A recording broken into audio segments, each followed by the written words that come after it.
Prandaj dituria duhet merret për njerëzve të besueshëm. Abdullah ibn Mubarak thonte al-isnadu min ad-din.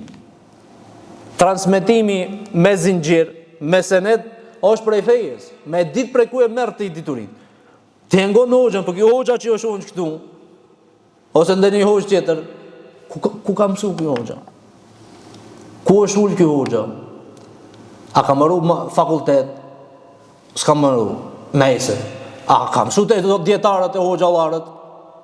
S'është pa tjetër kush shembull që pa tjetër këtë marrë fakultet. Jo, po baremi të nifet që ka shku te hoxhallarët, te dietarët ka mësuar. Po hiç as te dietarët, as fakultet, as kërkun në fund shpjegon Kitabu Tauhid. E Kitabu Tauhidin kur ta shpjegon ai s'ka senet te autori i atij librit. Edhe pastaj ai fut fjalët e vet, ai komenton fjalët e alimit, i komenton si i kupton ai. E kjo bën devijimin vllazni. Kjo bie pastaj grupacionet, kjo bën ekstremizmin në fe, kjo bën tolerancën e madhe në fe, nuk mundet me qëndru në mesatari. Prandaj tha Abdullah ibn Mubarak, laula al-isnadu laqala man sha'a ma sha'a.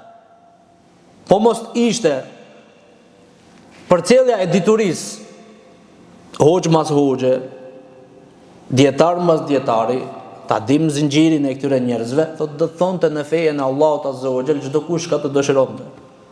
Prandaj transmetohet se kur erdhi njëri prej tabinëve ke Ibn Abbas i Bushairin al-Adawi, ky ka qenë njëri ibadetxhi i madh, prej tabinëve të mëdhoj. Megjithatë, filloi një ditë prej ditëve tregon ders dhe Abdullah ibn Abbasi radhiyallahu ta'ala ishte prezent dhe ky thonte qala Rasulullahi, ka thon pejgamberi Allahut, ka thon pejgamberi Allahut. Abdullah ibn Abbasi nuk ja vendonte veshin.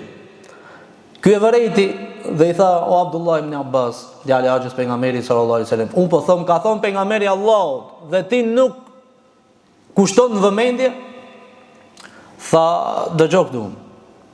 Neve tha me një kohë, para se ndodhe fitnja, vrasja e Uthmanit radhiyallahu ta'ala, kur na thonte dikush, ka thon pejgamberi sallallahu alaihi wasallam, na drejtoheshmi tha ai dhe e dëgjoheshmi me vëmendje dhe e merrshmi fjalën e atij komplet.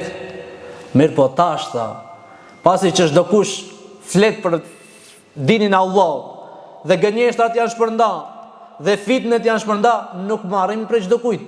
Marrim vetëm prej atij që e dim, që e njohim.